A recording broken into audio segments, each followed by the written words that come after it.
রাধে রাধে সকলকে সকলকে জানাই মহালয়ার প্রীতি ও শুভেচ্ছা। আজ ছিল মহালয়া, যার জন্য ভোর ভোর ওঠা। দেখো, আমি তো 4:30 উঠে গেছিলাম, যেটা ছোট থেকে উঠে আসি। তারপর প্রণাম সেরে মহালয়া শুনতে বসে গেছিলাম।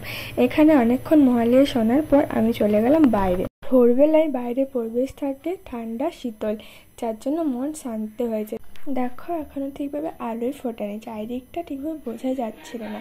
তাই আমি চলে এলাম এখানে বীরেন্দ্রকৃষ্ণ বর্দের মহালয়া লাগাতে।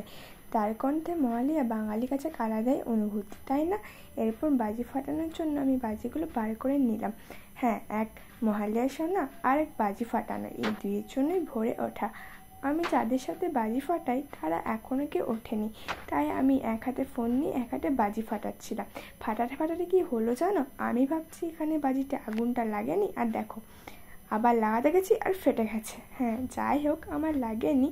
তোমরা তো দেখলে যখন আমি বাজি ফাটানো স্টার্ট করেছিলাম তখন পুরো অন্ধকার থাকলেও এখন কিন্তু আলো হয়ে গেছে। অনেকক্ষণ বাজি ফাটালাম বলো। এরপর হোয়াটসঅ্যাপে স্ট্যাটাস দিয়ে আমি চলে গেলাম তারা ঝিরঝিরি ফাটানোর জন্য। হ্যাঁ, বাচ্চাদের মতো আমার এখন এগুলো ফাটাতে ভালো লাগে। একটা জাদু দেখবে? দেখো, ফু দিলাম আর সাথে সাথে বাইরেটা আলো হয়ে গেল, তাই না? আসলে কিন্তু ব্যাপারটা সেরকম না।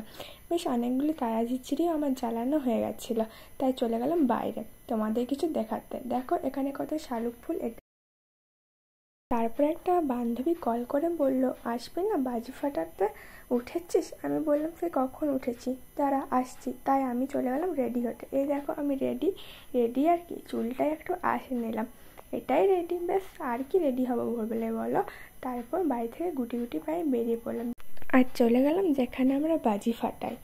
এই তো আমি পৌঁছানোর আগে ও চলে এসছে, এখানেও বাজি ফাটাচ্ছিল, আমিও বাজি ফাটাতে লেগে গেলাম। আর এখানে আমার রিয়েকশন দেখো, যেন আমি ব্ল্যাক কেট ফাটাচ্ছিলাম তো ধানি ফাটকা। দেখবে এখানে আমি কেমন এটাকে রকেট করে নিই। দেখো, রকেটের মতো উড়ে গেল। এর সাহস দেখে তো আমি অবাক, হাতে করে ফাটিয়ে নিলাম। তারপর চলে গেলাম প্যান্ডেল। হ্যাঁ, এখানে প্যান্ডেল করা শুরু হয়ে গেছে। আর তো এক সপ্তাহ পরই পুজো। আর দেখো, মায়ের মূর্তিটাও গড়া হয়ে গেছে আর চক্ষুদান হবে, তারপর কালার। ব্যাস, পরের সোমবার সপ্তমী, তাই না? পুজো আসছে আসছে, এটাই ভালো লাগে, তাই না? অনেক বাজি ফাটানোর পর আমি এদের বাজিগুলো দিয়ে দিলাম, কারণ আমার আর ফাটানো ছিল না, এরা বাচ্চা, এরাই ফাটাক।